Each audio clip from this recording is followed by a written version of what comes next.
So hello everyone and let's discuss economy के जो topics हैं उनको डिस्कस करते हैं। डिफ्लेशन की बात है यहाँ पे। Let's discuss about deflation.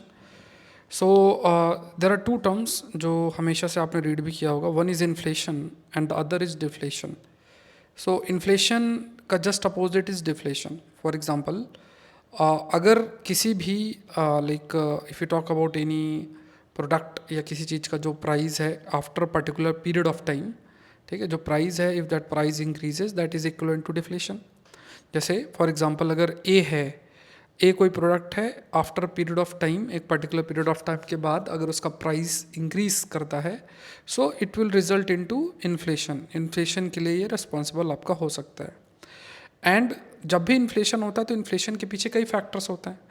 ये पूरी की पूरी जो थ्योरी है, I am not repeating it, है ना, मतलब इसको हम लोग इतना वो नहीं कर रहे, बिकॉज यूट्यूब के अंदर भी अगर आप सर्च करोगे इकोनॉमी के पूरे कंप्लीट लेक्चर्स डले हुए हैं, और मैं आई विल ट्राई कि मैं यहाँ इस कोर्स में भी उसका जो मैराथन सेशन है वो आपको डाल देता हूँ, बट उसकी फाइल साइज़ बहुत बड़ी है। सो आई विल रिक्वेस्ट कि यूट्यूब में मैराथन 10 आवर्स का एक पड़ा हुआ है जिसमें पूरी की पूरा जो बेसिक आस्पेक्ट है इकोनॉमी का से रिलेटेड वो पूरा डिटेल्ड वे में एक्सप्लेन्ड है। तो you can just you know उसको आप लोग अपना कवर कर सकते हो। That will help you lot. वो चीज़ आपके लिए काफ़ी हेल्पफुल रहेगी, जिससे कि बेसिक आस्पेक्ट है ना वो आपको क्लियर होंगे। जैसे if I am using certain terms तो आप इजीली उसको अंडरस्टैंड कर सकते हो। टोटल 13 लेक्चर्स हैं। सो इन्फ्लेशन का जस्ट अपोजिट क्या है? That is deflation. सो जब इन्फ्लेशन की स्थिति होती है तो क्या होता है, कोई भी प्रोडक्ट होता है उस प्रोडक्ट की डिमांड बहुत ज़्यादा हो सकती है और सप्लाई आपकी कंपैरेटिवली कम हो सकती है। ये है, डिमांड होने के लिए हो सकता है कि जो मनी सप्लाई है वो काफ़ी हाई हो, और मनी सप्लाई मतलब लोगों के पास पैसा है और वो ख़रीदना चाहते हैं, बट वी कैन से कि जो प्रोडक्ट की सप्लाई है दैट इज़ लेस। तो इन्फ्लेशन जो है इस तरीके की स्थिति होती है। डिफ्लेशन इसका जस्ट अपोजिट है। इट मीन्स व्हाट कि बेसिकली सप्लाई बहुत ज़्यादा है, सप्लाई बहुत ज़्यादा है बट डिमांड उस प्रोडक्ट की बिल्कुल भी नहीं है या बहुत ही कम है। तो यहाँ पे जैसे मान लो प्रोडक्ट 100 है, ख़रीदने वाला कोई नहीं है, तो आइडियल होगा। मतलब अगर सप्लाई बहुत है और डिमांड बिल्कुल भी नहीं है, बहुत ही मिनिमम डिमांड है, तो this will result into what we call it as deflation. It will result into what we call it as deflation के लिए आपका रिस्पॉन्सिबल होगा। ये फैक्ट आपको ध्यान में रखना है। So when you talk about deflation, deflation का मतलब क्या है? डिफ्लेशन का मतलब क्या है कि जो डिमांड है गुड्स और सर्विसेज का उसमें फॉल करना। एंड वी कैन से क्योंकि देखो कोई भी इकोनॉमी है उसमें जो इकोनॉमिक ग्रोथ है वो किस पर निर्भर करता है। कोई भी इकोनॉमी है, इकोनॉमी में अगर if you talk about the economic growth किस पर निर्भर करता है, and what factors economic growth basically depend करता है कि जो भी प्रोडक्ट और सर्विसेज कंट्री के अंदर प्रोड्यूस हो रही हैं, वो प्रोडक्ट और सर्विसेज जो भी कंट्री के अंदर प्रोड्यूस हो रही है उसको खरीदने वाले हों। जितना ज़्यादा खरीदारी होगी और प्रोडक्शन होगा, और this will result into economic growth. मतलब क्योंकि जैसे अगर हम बात करें तो जीडीपी का कैलकुलेशन करते हैं। अगर जीडीपी आपकी बढ़ती है, ग्रॉस डोमेस्टिक प्रोडक्ट अगर बढ़ता है, मतलब जो भी मनी वैल्यू है, मनी वैल्यू किस चीज़ की, जो भी आपके देश के अंदर प्रोडक्ट्स और सर्विसेज जो हैं उनका अगर मनी वैल्यू या मॉनेटरी वैल्यू अगर बढ़ रहा है, सो वी कैन से कि आपका मनी वैल्यू अगर बढ़ रहा है, जीडीपी बढ़ रहा है। और अगर GDP is increasing it means what, आपका इकोनॉमिक ग्रोथ हो रहा है। It will we can say कि इससे क्या है कि जो आपका इकोनॉमिक ग्रोथ है that is economic growth is also there. So जब भी डिफ्लेशन की स्थिति है, इसका मतलब कि कोई भी जो प्रोडक्ट है, सर्विसेज है, उस प्रोडक्ट और सर्विस को कोई खरीदने वाला नहीं है, या फिर उन प्रोडक्ट और सर्विसेज से रिलेटेड जो डिमांड है वो बहुत ही कम है, तो that will result into slow economic growth. So demand for goods and services की अगर हम बात करें, जो कि इकोनॉमिक ग्रोथ के लिए इम्पॉर्टेंट है, किसी भी इकोनॉमिक ग्रोथ के लिए इम्पॉर्टेंट है, उसमें काफ़ी अधिक रिडक्शन देखने को जो है वो मिलता है। And there is a possibility कि जैसे जो फॉलिंग प्राइजेस है, जो भी प्राइजेस उसके गिर रहे हैं, तो लोगों का ये मानना होता है कि हो सकता है कि अभी अगर प्राइजेस अगर रिड्यूस हो रहे हैं कंटिन्यूस बेसिस में, तो फ्यूचर में भी होते जाएंगे। सो द पीपल जनरली वो काफ़ी हद तक पोस्टपोन्ड कर देते हैं बाय करने का, जो है उसको बाय मतलब दे पोस्टपोन्ड कि ठीक है आज अभी इतना प्राइस है तो फ्यूचर के अंदर भी और प्राइस में रिडक्शन हो सकता है, तो दे जनरली और डिले करते हैं उस प्रोडक्ट या सर्विस को बाय करने में। तो ये इससे क्या है कि अगर मान लो उस प्रोडक्ट की अगर मान लो भले प्राइस कम है, उसके बावजूद भी उसकी खरीदारी नहीं हो पाती, क्योंकि लोगों को लगता है कि आज 100 रुपये है, कल 50 हो जाएगा, कल 30 हो जाएगा, इस टाइप से। तो फिर अगर ऐसी स्थिति तो उस प्रोडक्ट की डिमांड भी काफ़ी रिड्यूस होने जो है वो आपका कंटिन्यूस बेसिस में हो। So deflation can also be a sign of economic turmoil, क्योंकि डिमांड नहीं है, इकोनॉमिक ग्रोथ का स्लो डाउन देखने को मिलता है। So it's result into economic turmoil की स्थिति है, इकोनॉमिक क्राइसिस की स्थिति है। जो इंडिविजुअल के द्वारा स्पेंडिंग है, जो खर्चा है, वो भी आपका रिड्यूस होता है। और ये भी कई बार होता है कि जो डिफ्लेशन है in the official price indicator can also be a sign of a process of reallocation of the resources. मतलब लोगों की प्रायोरिटी रहती है ना कि ठीक है आज हम इस पे खर्चा कर रहे हैं अभी, क्योंकि इस प्रोडक्ट की उस प्रोडक्ट की कोई डिमांड नहीं, तो लोग अपने रिसोर्सेज को रीअलोकेट करेंगे, कहीं और जो है वो खर्चा करने का प्रयास करेंगे। चाइना में डिफ्लेशन की स्थिति है, देखो इसका एक बहुत बड़ा फैक्टर ये है कि ओवर प्रोडक्शन एक बहुत बड़ा फैक्टर हो गया, क्योंकि कोविड-19 का जो समय था उस समय जो बैंक का इंटरेस्ट रेट था वो बहुत ही कम था, आसानी से लोन मिल रहा था, तो बहुत अधिक चीज़ों का प्रोडक्शन हुआ। जब बहुत अधिक चीज़ों का प्रोडक्शन हुआ और मतलब डिमांड से भी ज़्यादा प्रोडक्शन हुआ, तो it has resulted into what we call it as deflation की स्थिति जो है वो देखने को मिली। नेक्स्ट एक एस्पेक्ट है कि वाई डिप्रिसिएशन ऑफ रुपीज़ का डिप्रिसिएशन आखिर क्यों हो रहा है। तो इसमें कई फैक्टर्स हैं। देखो एक आपको ध्यान में रखना है, when you are using this term called as depreciation. So जब आप डेप्रिसिएशन शब्द का यूज़ कर रहे हो, इसका क्या मतलब है कि मान लो $1 आपका 70 रुपये के बराबर है और $1 80 रुपये के बराबर होगा, तो ये डेप्रिसिएशन की स्थिति होगी। मतलब पहले 70 रुपये दे के आपको $1 मिलता था, अब 80 रुपये दे के $1 आपको मिल रहा था, तो ये डेप्रिसिएशन की कंडीशंस हैं। सो अब जैसे मान लो आपका मतलब अगर हम देखें कि हमारे देश के अंदर, फॉर एग्जांपल इंडिया के अंदर बाहर से कोई इन्वेस्ट कर रहा है, मान लो हमारे शेयर मार्केट में जो है वो इन्वेस्ट अगर कर रहा है, तो अगर वो इन्वेस्ट कर रहा है, उसके पास $10,000 है, वो इन्वेस्ट करने आ रहा है, $10,000 देगा, $10,000 को वो रुपीज़ में कन्वर्ट करेगा और फिर हमारे देश में इन्वेस्ट करेगा। तो इससे क्या होगा कि मान लो इस टाइप का इन्वेस्टमेंट अगर बहुत अधिक आता है, सो इससे रुपीज़ का डिमांड बढ़ेगा और रुपीज़ मजबूत होगा, और इसे हम कहते हैं कि रुपीज़ मजबूत होगा, और ये rupees basically it results into appreciation के लिए ये जिम्मेदार हो सकता है। ये स्थिति देखने को मिलती है। तो यहाँ पे एक तरफ आपका जो है एक स्थिति ऐसी बनती है जहाँ पे क्योंकि आपके देश के अंदर इन्वेस्टमेंट हो रहा, मतलब कंट्री के अंदर इन्वेस्टमेंट हो रहा, रुपीज़ की डिमांड बहुत अधिक कंटिन्यूस बेसिस में जो है वो देखने को मिल रही है। रुपीज़ का डिमांड जो कंटिन्यूस बेसिस में रुपीज़ का जो डिमांड है वो अगर बढ़ेगी तो अप्रिसिएशन होगा। और सडनली अगर इसका अपोजिट हो जाए कि तुरंत जो पैसा निकालने आ जाए, तो जब निकाला जाएगा तो रुपीज़ जो है उसको तुरंत डॉलर में कन्वर्ट किया जाएगा, तो डॉलर का डिमांड बहुत तेज़ी से बढ़ेगा। तो इसमें ये होता है कि जैसे मान लो जो भी शेयर खरीदे उनको बेच के तुरंत बाहर पैसा निकालना, तो वो पैसा जो है वो दोबारा से डॉलर में लेना चाहेंगे, तो इससे अगेन जो डिमांड है डॉलर की वो बढ़ेगी, रुपीज़ की डिमांड आपकी रिड्यूस होगी। सो इससे जो करेंसी है वीक होगा, तो ये एक बड़ा फैक्टर है। डॉलर बाहर जाएगा, आउटफ्लो ऑफ डॉलर, तो इससे भी जो डिमांड डॉलर की बढ़ेगी, रुपीज़ की कम होगी, तो this will also result into depreciation of rupees. Monetary policy की टाइटनिंग होगी अगर, तो इससे अगर टाइटनिंग ऑफ मॉनेटरी पॉलिसी आपकी मतलब जैसे वी कैन से कि जैसे इंटरेस्ट रेट आपका बहुत बढ़ा दिया जाता है, इंटरेस्ट रेट अगर बढ़ाया जाएगा, मनी सप्लाई भी उससे अफेक्ट होगा, ईजिली जो पैसा है, लोन है, वो अवेलेबल आपका नहीं होगा, तो ये भी एक स्थिति बनती है। सो दिस में ऑल्सो रिजल्ट इनटू अगर टाइट मॉनेटरी पॉलिसी है तो ये भी डिप्रिसिएशन ऑफ रुपीज़ के लिए रिस्पॉन्सिबल एक फैक्टर आपका हो सकता है। अब इसका देखा जाए कि अगर मान लो एक दूसरा टॉपिक है कि अगर राइजिंग इन्फ्लेशन रेट है, अगेन आई एम रिपीटिंग कि 13 लेक्चर इकोनॉमी के पढ़े हुए हैं यूट्यूब के अंदर, सौरभ पांडे यूपीएससी, प्लीज़ मतलब उसको मिस मत करना। मतलब मैं बार बार इस चीज़ को हाईलाइट करूँगा कि उसको बिल्कुल भी मिस नहीं करना। It is again a very important for you all, बहुत बहुत इंपॉर्टेंट है, उसको आपको ज़रूर से ज़रूर आपको करना है। इट्स वेरी इंपॉर्टेंट, क्योंकि पूरा बेसिक आपका उसमें क्लियर हो जाएगा। फ्री है तो आप क्लासेस कर सकते हो। तो देखो इन्फ्लेशन का एक अफेक्ट ये होता है, जैसे मान लो एक पानी की बोतल पहले 15 रुपये की आती थी, अब 30 रुपये की, तो इससे क्या एक मैसेज जाता है कि जो वैल्यू है रुपये को रिड्यूस हो रही है। पहले 15 रुपये में जो चीज़ आ रही थी अब 30 रुपये में आ रही, तो एक तो परचेजिंग पावर उसकी रिड्यूस होती सबसे बड़ा है। फिर आपका वी कैन से कि चीज़ें जो है ज़्यादा एक्सपेंसिव होंगी, प्राइजेज़ आपकी हर चीज़ चीज़ के बढ़ेंगे। इकोनॉमिक ग्रोथ में भी स्लो डाउन आएगा कि इन्फ्लेशन आपका बढ़ेगा, लोग अभी डिले करेंगे, उनको लगेगा कि यार अभी बहुत महंगा है, जब थोड़ा सस्ता होगा तब खरीदेंगे, ये एक माइंड आपका हो जाता है।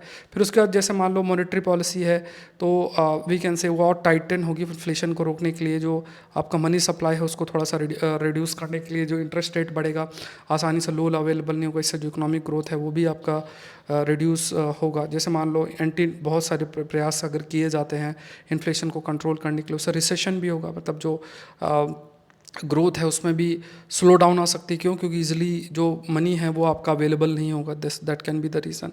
क्यों? क्योंकि इंटरेस्ट रेट आपका बढ़ा दिया जाएगा बैंक्स के द्वारा कि मनी सप्लाई को कंट्रोल जो है वो आपका किया जाए। तो ये एक रिसेशन के लिए रिस्पॉन्सिबल। देखो बार बार मैं ये कह रहा हूँ कि जैसे डिप्रेशन, रिसेशन, ऐसे कई शब्द होते हैं, नेशनल इनकम या है ना, ये सब टर्म्स होते हैं। अगर आपको इनका आइडिया नहीं है तो यूट्यूब में लेक्चर पड़ा हुआ है, 13 लेक्चर्स, उसको देख लो, ई बुक पड़ी हुई है ना, उसको थोड़ा सा गो थ्रू हो जाओगा, आपका सारी चीज़ें आपको क्लियर हो जाएंगी। ठीक है, नेक्स्ट देखते हैं, एक टॉपिक है that is credit appraisal.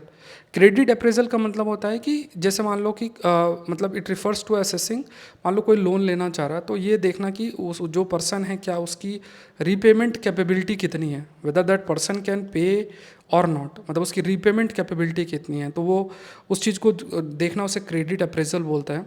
Lender जो भी होगा वो एक क्रेडिट अप्रेजल कंडक्ट करता है कि कितना पॉसिबिलिटी है कि बैंक को उसके पैसा मिल जाए। वेदर वन अप्लाइज इंडिविजुअली और एज अ कॉर्पोरेट एंटिटी, ये कंडक्ट किया जाता है। मतलब अगर मान लो कोई इंडिविजुअल लोन के लिए अप्लाई करे या फिर मान लो कोई कॉर्पोरेट एंटिटी अप्लाई करे, तो जो लेंडर है always conduct a detailed and systematic credit appraisal process जो है वो कंडक्ट होता है। सो क्रेडिट अप्रेजल जो प्रोसेस है before giving a loan to entity is comprehensive. अगर देखा जाए तो जो है वो कॉम्प्रहेंसिव है। अगर क्रेडिट अप्रेजल प्रोसेस की बात करें तो ये कॉम्प्रहेंसिव होता है क्योंकि इसमें पूरी चीज़ें देखी जाती है, पूरा management, market, technical, financial elements जो है ये सब चीज़ जो है वो आपकी देखी जाती है। और उसके जो बाद है वी कैन से कि देखा जाता है कि वेदर द पर्सन कैन, या जो एंटिटी है वो एंटिटी क्या पे कर सकती है, अमाउंट पे कर सकते हैं या नहीं कर सकते, इस चीज़ को जो है देखा जाता है। No lender approves and sanction anybody loan application without evaluation, बिना इवेल्युएशन को मतलब बिना क्रेडिट अप्रेजल के नहीं किया जाता है। कोई भी इंडिविजुअल होगा वो देखा जाएगा वेदर दैट पर्सन कैन और हैज़ द एबिलिटी टू पे और नॉट, पे कर सकते हैं या नहीं कर सकते हैं। नेक्स्ट देखते हैं, एक दूसरा टॉपिक है पॉन्जी स्कीम। पॉन्जी स्कीम एक फ्रॉड स्कीम के रूप में इन्वेस्टमेंट फ्रॉड कहा जाता है। इसमें अगर आपने सुना होगा, इसमें ऐसे होता है कि आपने देखा होगा ना कि एक ने खरीदा फिर अपने नीचे 3 मेंबर्स को लाए, इस टाइप से एक होता है। तो इसमें क्या होता है कि जो भी पैसा आता है उस पैसे को, जैसे सपोज़ करो कि एक इंडिविजुअल है और उसके नीचे 3 लोग हैं, ठीक है, फिर ये 3 लेकर आए, तो जो भी पैसा एक ने लाया उसको ऊपर के लोगों को डिस्ट्रीब्यूट करने के लिए इस्तेमाल किया जाता है। तो उसमें कोई ऐसा स्कीम नहीं होता, कहीं इन्वेस्ट नहीं किया जाता है। रादर जो भी पैसा आता है, जो भी अर्निंग आपकी होती है उसमें जिन्होंने पहले से मतलब ले रखी है मेंबरशिप और सारी चीज़ें, उनको वो पैसा मिलता है, वो पैसा रखते हैं। तो मतलब कहा ये ज़रूर से जाता है कि आपको तुरंत जो है रिटर्न बहुत हाई मिलेगा, रिस्क इसमें इन्वॉल्व नहीं है और ये इन्वेस्टमेंट भी पूरे तरीके से रजिस्टर्ड आपका नहीं होता है। बट एक फ्रॉडुलेंट के रूप में इसे कंसिडर किया जाता है क्योंकि उसमें लोग रजिस्टर्ड भी नहीं हैं और पैसा जो भी इन्वेस्टमेंट के नाम से बोला जाता है वो इन्वेस्टमेंट होता नहीं है। वो जो भी मेंबर पहले के होते हैं उन्हीं, जो भी पैसा एक्स्ट्रा आता है उनको पे करने के लिए इस्तेमाल आपका किया जाता है। नेक्स्ट टॉपिक है डॉलराइजेशन। एक ये टॉपिक आता है that we call it as dollarization. What do you mean by this term called as dollarization? So ये थोड़ा सा टर्म समझते हैं। तो डॉलराइजेशन का मतलब क्या होता है कि जैसे यहाँ 2 टर्म्स होते हैं, एक तो डी डॉलराइजेशन और डॉलराइजेशन। डॉलराइजेशन आप ये समझो कि जैसे मान लो हमारी एक करेंसी है और उसकी जगह हम डॉलर का ही इस्तेमाल करने लग जाएं, मतलब डॉलर का जितना अधिक इस्तेमाल इंक्रीज़ होगा तो वो डॉलराइजेशन के इक्विवेलेंट होगा। अब इसमें देखो चिंता का विषय क्या होता है, आप इस चीज़ को समझो कि सपोज़ करो कि कोई देश है और अगर उस देश के अंदर आप डॉलराइजेशन के तहत, मान लो आप डॉलराइजेशन के तहत अगर जैसे है ना कि डॉलराइजेशन है और उस डॉलराइजेशन के तहत किसी देश में जो अमाउंट है, मतलब जो भी करेंसी है वो डॉलर को के रूप में माना गया। अब डॉलर अगर है तो इसका मतलब वो प्रिंट कहाँ होगा, यूएस में होगा। कितना पैसा आया कितना ही नहीं गया, इस पर कंट्रोल उस देश का बहुत ही कम होगा। अगर उसे कंट्रोल भी मनी सप्लाई करना है तो उसका जो सेंट्रल बैंक है बहुत कुछ नहीं कर सकता है।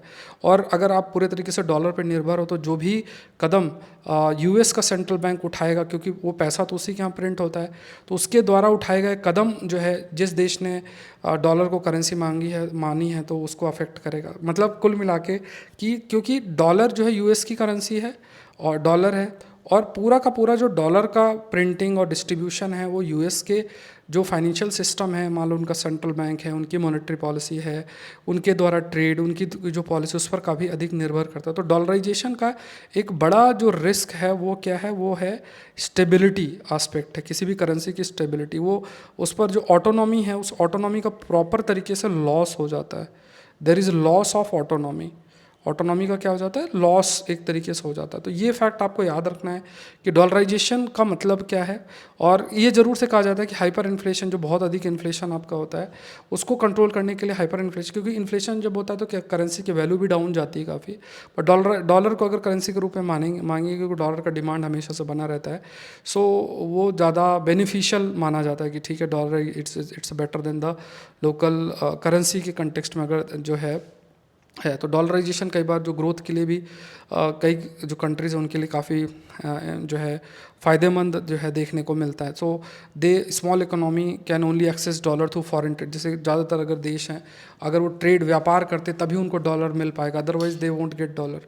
तो ये एक है। तो डॉलराइजेशन अगर प्रमोट होता है तो डॉलर के रूप में अगर इस्तेमाल की जाती है करेंसी को, तो दे थिंक कि जो डॉलर है उनकी करेंसी के comparison it's a stable currency, क्योंकि उनके देश की किसी की लोकल करेंसी होगी उसकी कोई इतनी वैल्यू नहीं होगी, क्योंकि उनको है कोई देश है वो उसको सोचेगा कि हम इसकी करेंसी में अगर हम लेंगे तो बाहर दूसरे देश पैसा हमसे नहीं लेंगे। मतलब जैसे मान लो कोई छोटा देश है उसकी करेंसी है तो उस करेंसी को लेना नहीं चाहेंगे लोग, दे विल प्रेफर किया डॉलर्स में अगर ट्रेड होता है दैट इज़ बेटर।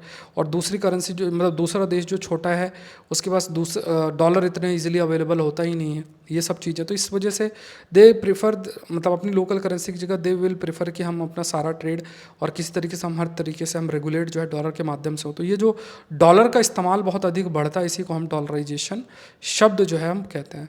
कई पोटेंशियल प्रॉब्लम्स हैं जैसे मैंने आपको बताया कि क्योंकि काफ़ी अधिक निर्भरता करती है, क्योंकि हर चीज़ जैसे व्यापार है, व्यापार हो रहा है, डॉलर का लेन देन हो रहा है, यूएसए है, यूएसए की पॉलिसीज़ हैं, क्योंकि डॉलर कोई देश अपनाता भी है तो उसके देश में तो डॉलर प्रिंट नहीं होगा ना। डॉलर पूरा जो मनी सर्कुलेशन है इंटरनेशनल मनी सर्कुलेशन पर बहुत अधिक निर्भर आपका करेगा। तो अगर मान लो यूएस की पॉलिसी की वजह से कुछ स्थिति खराब हो, रिसेशन हो, डिप्रेशन हो, कैसे ऐसी स्थिति हो, तो वो देश भी अनटच्ड नहीं होगा जिसने डॉलर को एक करेंसी के रूप में जो है वो कंसीडर किया है। नेक्स्ट देखते हैं स्टैगफ्लेशन।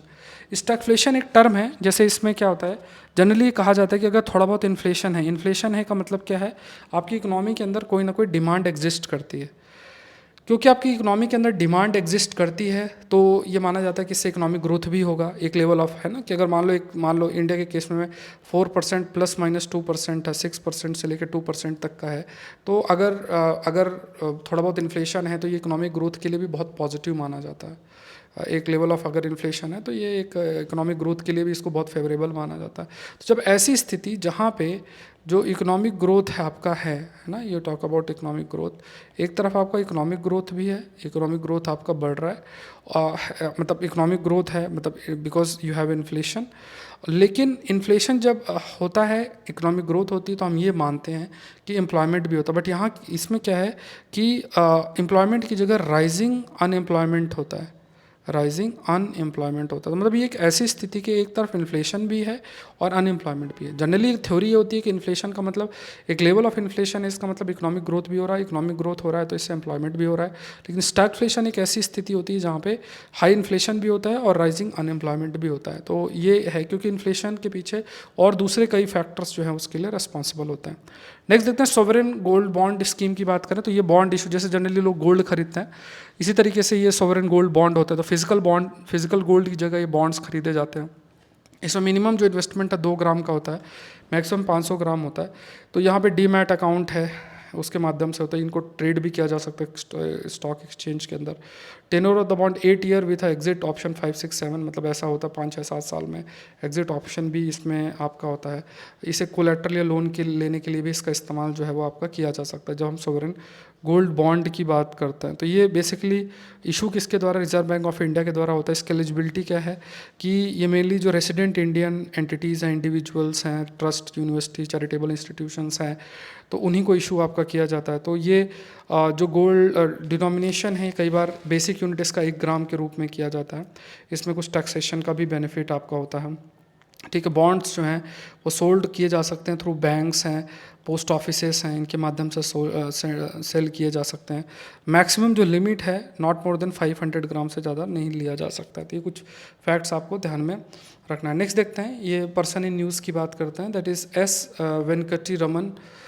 ये आरबीआई का एफर्ट है जो हम सीवियर बैलेंस ऑफ पेमेंट की स्थिति थी 1991 के दौरान, तो इन्होंने एक बहुत इंपॉर्टेंट रोल जो है प्ले किया था कि लोन, इंटरनेशनल लोन कैसे रेस किया जा सके और इंडिया के गोल्ड रिजर्व को कैसे बढ़ाया जा सके, फाइनेंशियल जो प्रॉब्लम है उसको कैसे दूर किया जा सके। आरबीआई ने कई प्रयास किए थे जिसमें मान लो इंपोर्ट को रिडक्शन की बात किया जाए, फिर उसके बाद raising cash margin on imports, उसके बाद कई स्ट्रेटजीज अपनाई गई थी कि जिससे करंट अकाउंट जो डेफिसिट है या आप कह सकते हो कि इंपोर्ट रिड्यूस करके एक्सपोर्ट कैसे इंक्रीज़ किया जा सके, उसको प्रयास करना, बैलेंस ऑफ पेमेंट को कैसे इम्प्रूव करना, ये इस पर है। उसके बाद कई जैसे इसमें डाइवर्स ओपिनियंस भी, एक्सपर्ट्स भी, बहुत सारे लोगों की बातें सुन के और चीज़ों को इम्प्लीमेंट करना, मतलब एक लीडरशिप रोल जो है इन्होंने प्ले किया। तभी हमारे बीच में नहीं है, इसलिए इनका नाम हमें पता होना चाहिए। नेक्स्ट देखते हैं,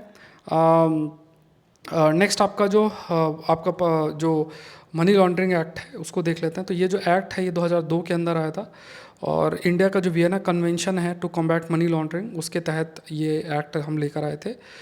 इसमें मेनली यही है कि जो भी इलीगली तरीके से अगर मान लो कि कोई प्रॉपर्टी है तो उसको कन्फिस्केट करना, फिर उसके बाद जो अपॉइंट्स द अथॉरिटी है, ट्रिब्यूनल्स का गठन करना, है ना, कोई कई सारे मैटर्स को डील करना जो भी मनी लॉन्ड्रिंग से रिलेटेड है।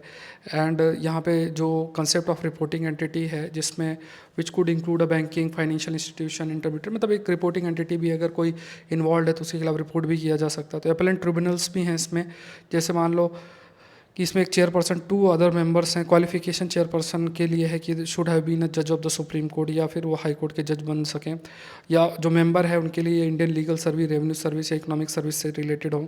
टेन्योर देखा जाए तो 5 साल का टर्म है उनका, और till the age of 65 functions हैं। वो अपील हियर करते हैं against the order of educating authority, और जो भी ऑर्डर दिया गया है। और ईडी जिसका इस्टेब्लिशमेंट 1956 है, तो जो मनी लॉन्ड्रिंग एक्ट है उसमें जो एनफोर्सिंग एजेंसी है वो आपका ईडी है। तो ये फैक्ट आपको ध्यान में रखना है। तो मनी लॉन्ड्रिंग की कई स्टेजेस होती हैं। एक तो प्लेसमेंट होता है कि मान लो कहीं इलीगल एक्टिविटी के माध्यम से पैसा इकट्ठा करना, फिर उसके बाद किसी फाइनेंशियल सिस्टम में डालना, लेयरिंग बोलते हैं, फिर उसके बाद जो फंड है उसको ऐसा इस्तेमाल करना, इंटीग्रेट करना कि वो ब्लैक मनी को वाइट बनाने का प्रयास कर रहा। तो ये 3 लेयर्स होते हैं, एक तरफ प्लेसमेंट होती है, दूसरी तरफ लेयरिंग होती है और तीसरी तरफ आपका इंटीग्रेशन होता है। नेक्स्ट देखते हैं the purchasing manager index, PMI जिसे हम बोलते हैं। जो परचेजिंग मैनेजर इंडेक्स है ये एक ऐसा मेज़र है जिसके माध्यम से जो भी ट्रेंड है मैन्युफैक्चरिंग में उसको देखा जाता है, मतलब कि जो मैन्युफैक्चरिंग हो रही है उसमें क्या इकोनॉमिक ट्रेंड है उसको देखा जाता है। पीएमआई जो है वो मंथली सर्वे होता है सप्लाई चेन मैनेजर का अक्रॉस 19 कंट्रीज़, मतलब 19 कंट्रीज़ हैं उनमें 19 इंडस्ट्रीज हैं, नॉट कंट्रीज़। तो उसमें जो भी मतलब अलग अलग मैनेजर्स हैं उनसे आपका व्यू पॉइंट सर्वे एक तरीके से जो है किया जाता है। डिफरेंट जो इंडस्ट्रीज़ एक दूसरे से जुड़ी होती हैं यहाँ पे, स्ट्रीम डाउन स्ट्रीम, मतलब जुड़ी हुई हैं ऊपर से नीचे तक, तो उनमें और यहाँ पे हमें मतलब जो भी डिसीजन मेकर्स है तो उनको आइडिया लग जाता है कि यार जो मैन्युफैक्चरिंग सेक्टर वो आगे बढ़ रहा है, नहीं बढ़ रहा है, क्या इंप्रूवमेंट करना चाहिए सारा। अगर जो वैल्यू है मान लो 50 के ऊपर आती है तो इसका मतलब है कि चीज़ें एक्सपैंड कर रही हैं, और अगर वैल्यू 50 से कम आती है तो माना जाता है कि हाँ जो जो आपका वी कैन से कि जो पीएमआई है उसमें रिडक्शन देखने को मिलता है। नेक्स्ट देखते हैं, एक टॉपिक है गारंटीज़, आरबीआई ऑन गारंटी। तो एक वर्किंग ग्रुप बनाया गया रिजर्व बैंक ऑफ इंडिया के द्वारा, सर्टेन रिकमेंडेशन है जिसके माध्यम से guarantees extended by the state government, जो गारंटी है जो कि स्टेट गवर्नमेंट के द्वारा आपका दिया जाए। अब इसमें ये हमें समझना है कि गारंटीज़ क्या है, गारंटीज़ होती क्या है। तो जैसे मान लो इसको ऐसे समझना है कि मान लो एक पर्सन ए है, वो सर्टेन गुड्स और सर्विसेज बी को देता है, और बी जो है जो भी उसने कहा कि हम पेमेंट करेंगे तो उसने पेमेंट नहीं किया, अब बी जो है डिफ़ॉल्ट कर गया, मतलब ए ने दिया गुड सर्विस बी को, बी जो है वो डिफ़ॉल्ट कर गया, दे नहीं रहा है, and at the risk of being sued by for the डेप्ट। तो यहाँ पे मतलब क्योंकि उसने पैसे नहीं दिया है तो उसके खिलाफ केस हो गया। अब यहाँ पे सी जो है स्टेप इन करता है और प्रॉमिस करता है कि मतलब सी जो है वो प्रॉमिस करता है C would pay for the default of the B, इसको गारंटी बोलते हैं। ठीक है, तो ये जो गारंटी है इसको it is called as guarantee, मतलब सी जो है वो स्टेप इन करेगा और वो कहेगा कि बी का जो है वो जिम्मेदार हो। इससे क्या होगा कि जो ए है मतलब जैसे मान लो कोई इन्वेस्ट कर रहा है किसी चीज़ के लिए है ना गुड सर्विस में, तो वो उसको थोड़ा सा अंदर झिझक नहीं होगी, ही कैन इन्वेस्ट बेटर। तो ये गारंटी का जो कंसेप्ट है उसको सामने जो है रखा गया है।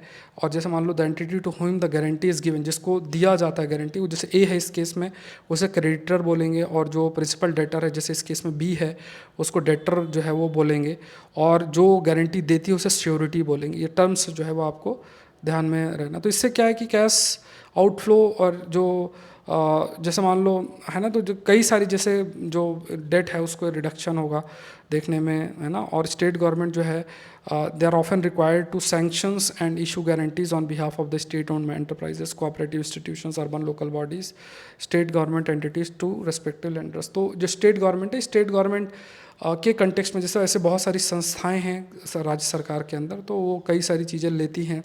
पैसा अगर नहीं देती तो जो दे रहा है गुड्स एंड सर्विसेज को, उसको एक श्योरिटी रहेगी, गारंटी रहेगी कि हाँ the state government is going to pay us in case अगर जो एंटिटी है it is not able to pay. तो ये चीज़ आपकी हाईलाइट जो है की गई है। तो इसमें कई डेफिनेशन उसमें हाईलाइट किए तो वो हमें ध्यान नहीं रखना। नेक्स्ट देखते हैं व्हाट इज़ कैपेक्स। कैपेक्स क्या है?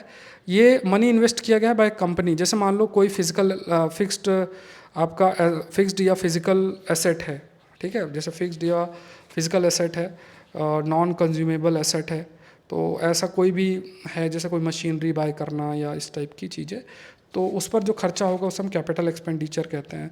सो ये नॉन कंज्यूमेबल एसेट है, ये आपको ध्यान में रखना है, इसी पे हमेशा कैपेक्स या कैपिटल एक्सपेंडिचर किया जाता है। तो ये कैपेक्स का यूज़ किया जाता है बाय करना, इन्वेस्ट करना इंटेंजिबल कैपिटल एसेट जैसे real estate, raw material, plant, property, equipments, इन सब में। ठीक है, सो रियल इस्टेट है, रॉ मटेरियल है, प्लांट है, प्रॉपर्टी, इक्विपमेंट है, इस पे जो है आपका इन्वेस्ट आपको किया जाता है। फॉर एग्जांपल दिसंबर 2022 में कोर्ट ने गैम्बिया के केस में जो है, अच्छा ठीक है ये तो कोई दूसरी चीज़ है, यहाँ तक आपको ध्यान में रखना है। ठीक है, तो कैपेक्स का जो मीनिंग है वो आपको ध्यान में रखना है।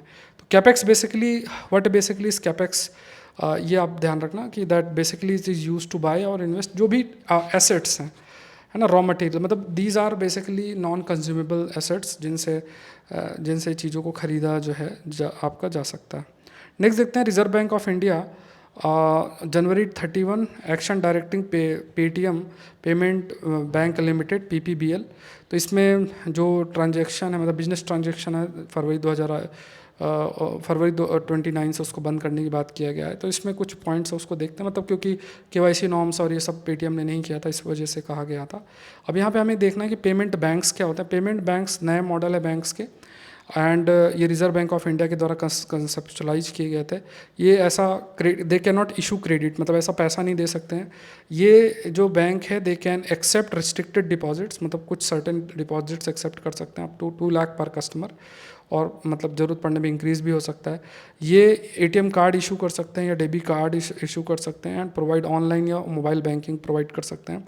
ये लोन या क्रेडिट कार्ड प्रोवाइड नहीं कर सकते हैं। करंट अकाउंट और जो सेविंग अकाउंट्स हैं ये भी ऑपरेट किए जा सकते हैं bye such banks. Payment bank can issue ATMs card, debit card and provide online और मोबाइल बैंकिंग है। भारतीय एयरटेल जैसे है setup India's first payment bank, Airtel payment bank जो है पहला जो बैंक है उसको आपका सेटअप आपका किया गया था। ठीक है, तो ध्यान में रखना है। नेक्स्ट देखते हैं local currency government bonds LCGBs।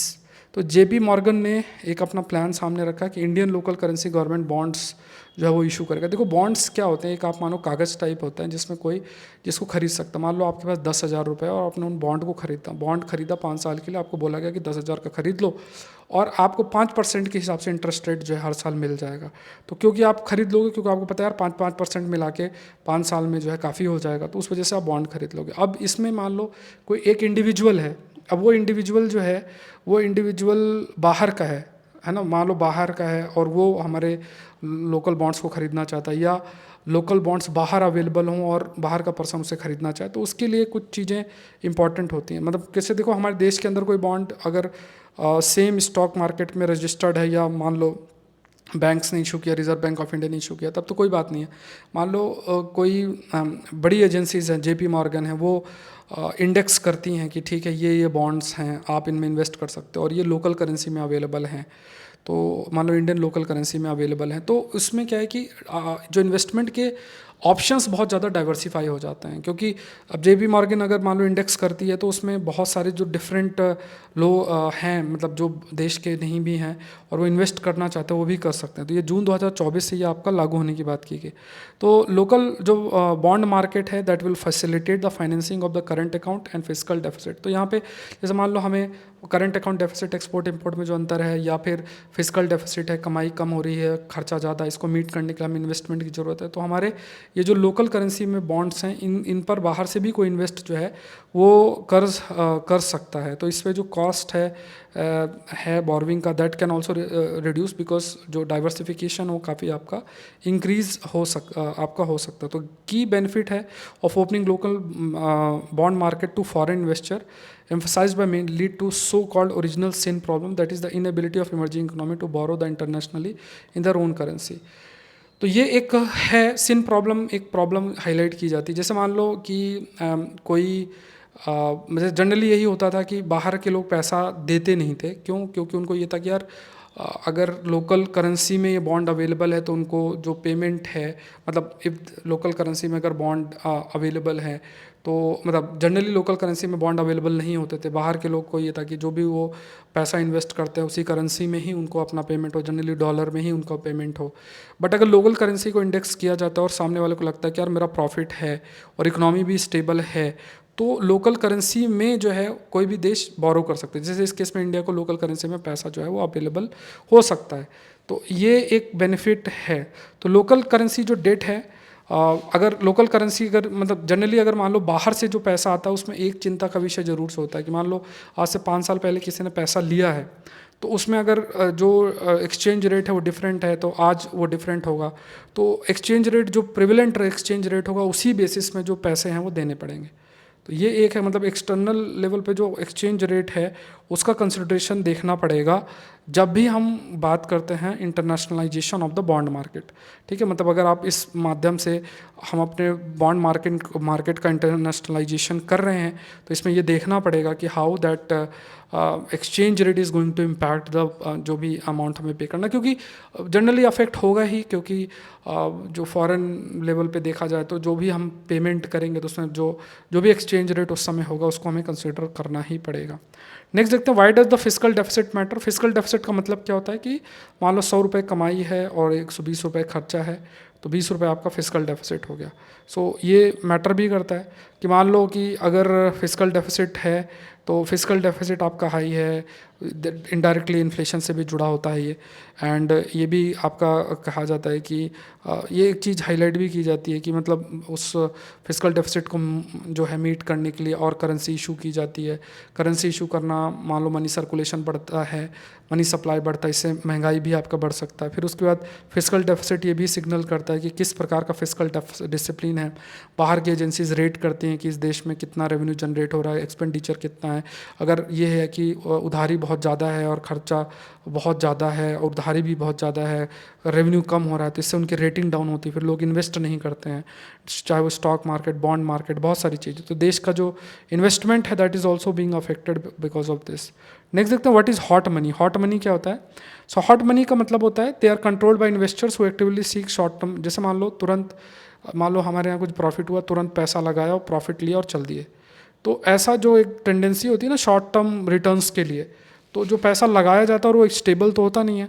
तो ये जो टेंडेंसी है कि तुरंत पैसा लगाया तुरंत रिटर्न मिल जाना, पैसा तुरंत आया फिर तुरंत चला गया, तो इसी को हॉट मनी भी बोलते हैं। तो जनरली बैंक्स कई बार अट्रैक्ट भी करती है hot money by offering relatively short term certificates of deposits, कि आप कुछ समय के लिए जो है आप डिपॉजिट कर सकते हो, क्योंकि वो पैसा कुछ समय के लिए भी अगर आता है तो वो यूज़ आपका किया जा सकता है। नेक्स्ट देखते हैं, डिटरमाइनिंग स्टेट फाइनेंसेस। तो आर्टिकल 293 सब क्लॉज 3 जो कॉन्स्टिट्यूशन का है, इसके तहत जो स्टेट है उसे सेंटर से कंसेंट लेना पड़ेगा, जिसके माध्यम से वो लोन रेस कर सकता है। मतलब ऐसा नहीं कि अपने मन से लोन रेस कर लिया। If any part of the previous loan extended by the centre is outstanding, मतलब इट्स नॉट। अब यहाँ पे ये भी है कि मान लो कोई लोन पहले से ही नहीं पे किया तो जो स्टेट सेंट्रल गवर्नमेंट है उसको डिनाई भी कर सकता है। अब इसमें जो नेट बोरोइंग सीलिंग भी की गई है, नेट की आप इतना ही ले सकते हो। तो ये संवैधानिक है, मान लो सेंटर ने स्टेट को बोल दिया तुम इससे ज़्यादा उधारी नहीं ले सकते, तुमने पहले का ही पे नहीं किया। तो ये आर्टिकल 293 सब क्लॉज 3 से ये पावर आपका डिराइव होता है। सो ये है। अब इसमें जो पार्लियामेंट है, इसमें ज़रूर से कहा जाता है कि पार्लियामेंट के पास ये पावर नहीं है कि वो लेजिस्लेट कर सके upon public debt of the state, जो कि स्टेट लिस्ट में मेंशनड है। ये मतलब एक इंटरप्रिटेशन है कि मान लो स्टेट लिस्ट में जरूर मेंशन है कि कुछ अपने जिम्मेदारी को पूरा करने के लिए अगर राज्य सरकार उधारी लेती है, तो ऐसा नहीं कि जो पावर है 293 के तहत दिया गया है उसको यूज़ करके सेंट्रल गवर्नमेंट लगा दे कि नहीं आप उधारी नहीं जो है वो आप ले सकते हो। तो ये कुछ पॉइंट्स आपको दोनों आर्टिकल्स के नाम याद रखने हैं। नेक्स्ट देखते हैं what is the meaning of derivative trading. Derivative trading क्या है? एक फॉर्मल फाइनेंशियल कॉन्ट्रैक्ट है। जैसे मान लो कि कोई इन्वेस्टर्स है, वो किसी एसेट को बाई या सेल कर सकता है फ्यूचर डेट के लिए, तो वो डेरिवेटिव्स होते हैं। तो जनरली कोई भी डेरिवेटिव्स हैं, डेरिवेटिव मतलब कोई एसेट है और उस एसेट को खरीदा और बेचा जा सकता है फ्यूचर डेट के लिए। तो जो एक्सपायरी डेट है वो पहले से फिक्स किया जाता है और प्राइस भी फिक्स आपका रहता है।